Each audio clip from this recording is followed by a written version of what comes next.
বিবাহের জন্য একাধিক মেয়ে দেখে সিদ্ধান্ত নেওয়া যাবে কিনা, নাকি সরাসরি দেখার ক্ষেত্রে একজনে বেশি দেখা যাবে না? খুব দরকারি প্রশ্ন।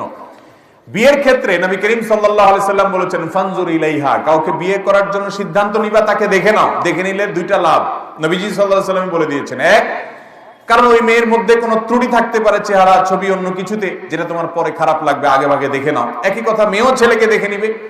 আর দ্বিতীয়ত হলো ফাইন্নাহু আহরা আন ইউদামা বাইনাকুম, হাদিসের ভাষ্য, বিয়ের আগে যদি দেখে নেওয়া হয় তাতে পারস্পরিক সম্প্রীতি, ভালোবাসাটা এবং মুগ্ধতাটা একটু বেশি হয়। এই জন্য বিয়ের আগে দেখে নেওয়াটা সুন্নাহ, নবীজি সাল্লাল্লাহু আলাইহি সাল্লামের নির্দেশ। এখন কথা হলো, বিয়ের আগে দেখা যাবে, এর মানে কি রাস্তায় যত মেয়ে যাবে সবগুলোকে বিয়ে নিয়ে একবার দেখবেন?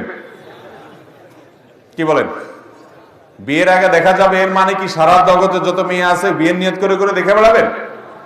বিয়ের আগে দেখবেন এর মানে হলো এই মেয়ের বায়োডাটা নিলেন, তার 14 গোষ্ঠী সব তথ্য নিলেন, সবকিছু জানলেন, সব বেটে বলে হইলো, পারিবারিক ভাবে এবং ব্যক্তিগত ভাবে সব বোঝাপড়া পছন্দ হলো, শিক্ষা দীক্ষা অন্যান্য সবকিছু মিলে গেছে।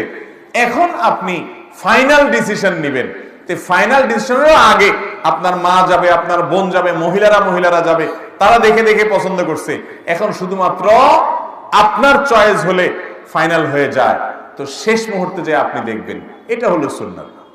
এখন এমনও হতে পারে যে সব হয়ে গেছে, এখন আপনি দেখতে গেছেন, দেখার পর আপনার চয়েস হলো না, তাহলে কোনো অসুবিধা নাই, আপনি আরেক জায়গায় আরেক মেয়ে দেখতে পারবেন। কিন্তু অনেক ছেলে আছে প্রবাস থেকে যখন বিশেষ করে আসে, দেশেও অনেকে আছে এরকম, যে সারা দেশের সারা এলাকার মেয়ে আর একটা বাদ রাখেনি, সারা দিন শুধু ঘুরে বেড়ায়, 500 টাকার নোট একটা একটা করে ঝুলায়া এর 500 ধরায় দেখে, ওই বাড়িতে আরেক মেয়ে দেখে 500 ধরায়া ওই বাড়িতে। এরকম বদভ্যাস আছে না নাই অনেকে?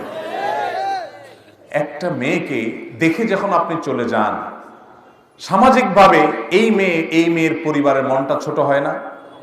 অতএব আপনি আগে অন্য সব দেখেন, ডিসিশন নেন, বোঝাপড়া করেন, এরপরে ফাইনাল ডিসিশনে যে মেয়েকে দেখেন। হুটহাট করে মেয়ে দেখলেন যেখানে সেখানে, এবং এক মেয়েকে 5 বার 7 বার 5 জন দেখে যায়, তখন মানুষ মনে করে যে মেয়েটা ত্রুটি আছে, কেন সবাই বিয়ে করছে না? আমাদের দেশে মেয়েদের